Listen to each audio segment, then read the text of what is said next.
जय श्री कृष्ण। मित्रों आज मैं फिर से बात करूंगा कि संत श्री आसाराम जी बापू की जो 20 दिन की पैरोल को लेकर 3 अगस्त को जो कोर्ट में राजस्थान उच्च न्यायालय में जो सुनवाई हुई थी, वहां पर मैंने आपको पिछली वीडियो में बताया था कि जो राजस्थान सरकार के गृह विभाग ने वहां पर क्या उत्तर दिया था बापू जी की 20 दिन की पैरोल को। इस वीडियो में आपको बताने जा रहा हूँ कि राजस्थान सरकार के गृह विभाग ने जो उत्तर वहाँ पर माननीय न्यायालय को दिया था, उसके बाद माननीय न्यायालय ने उस पर क्या टिप्पणी करी है, ये आपको आज बताने जा रहा हूँ। तो अगर आपने पिछली वीडियो नहीं देखी तो लिंक में जाकर आप उस वीडियो को ज़रूर देख लें ताकि आपको चीज़ें क्लियर हो जाएं। तो उसी ऑर्डर की कॉपी में आज यहाँ पर आपको पढ़ के सुना रहा हूँ और स्क्रीन पर आप देख पाएंगे कि क्या माननीय न्यायालय ने कहा है। तो इस ऑर्डर की जो पैरा नंबर 3 है, वहाँ पर माननीय न्यायालय ने कहा है कि we have carefully considered the submissions and find that the petitioner has undergone 13 years 1 month and 24 days incarceration, and during this period earlier also he has been released on interim bail. There is no case of misuse of bail on his part, nor there has been any instance of him causing danger to society or to any of the witnesses. The apprehensions are therefore all misleading and figment of imagination without any basis. तो यहाँ पर माननीय न्यायालय ने स्पष्ट रूप से ये कहा है कि जो बापूजी ने 13 वर्ष 1 महीना और 24 दिन की जो जेल है, सज़ा है, जो वो काट चुके हैं, यहाँ पर स्पष्ट उन्होंने बोला है। और उसके बाद जो बापूजी को जो बीच में इंटरिम बेल्स पर जब बापूजी रिलीज हुए हैं, तो वहाँ पर माननीय न्यायालय ने कहा कि किसी भी प्रकार का जो जमानत है उसका दुरुपयोग का मामला कहीं भी नहीं आया है, न ही किसी तरह से समाज और जो गवाह हैं उनको नुकसान पहुंचाने का कोई मामला सामने आया है। और यहाँ पर माननीय न्यायालय ने कहा है कि जो यहाँ पर राजस्थान सरकार के गृह विभाग ने जो सबमिशन दी है, जो उनका व्यू है, ये एक तरह से मिसलीडिंग है, भ्रमित करने वाला है और फिगमेंट ऑफ इमेजिनेशन कह रहे हैं इसको, यानी कि कल्पना की उपज इसको कहा गया है और जिसका कोई आधार नहीं है। पॉइंट नंबर 5 में माननीय न्यायालय कह रहे हैं कि considering the provision as also the age of petitioner and the fact that he has already put in for more than 13 years of incarceration, we deem it appropriate to grant him benefit of first parole to the petitioner, and it is ordered that petitioner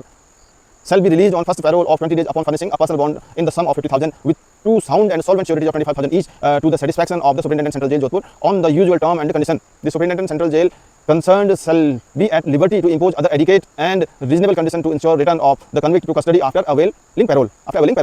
The term of parole shall be computed from the date of actual release of the petitioner. यहाँ पर माननीय न्यायालय ने स्पष्ट कहा है कि बापूजी ने 13 वर्षों से अधिक की जेल वो काट चुके हैं और यह मामला पैरोल के लिए जो पहली पैरोल बापूजी को दी जानी है, क्योंकि बापूजी को अभी तक पैरोल नहीं मिली है, जितनी बार भी मिली है जमानत इंटरिम बेल मिली है, अंतरिम जमानत मिली है। तो 20 दिन की पैरोल देने के लिए माननीय न्यायालय इसको उचित समझ रही है और उसके लिए उन्होंने कुछ सर्टेन बॉन्ड्स और कुछ श्योरिटीज़ मांगी हुई हैं। और उसके बाद जो जोधपुर के सेंट्रल जेल के सुपरिटेंडेंट अधीक्षक हैं, उनके लिए आदेश जारी किया है और कहा है कि अगर उनको किसी और प्रकार की अगर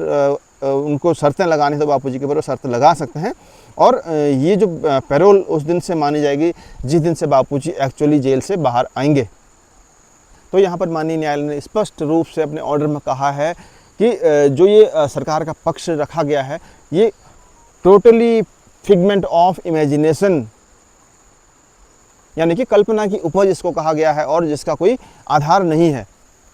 तो सरकार को ऐसी क्या परेशानी है कि एक 88-89 वर्ष के वृद्ध संत को,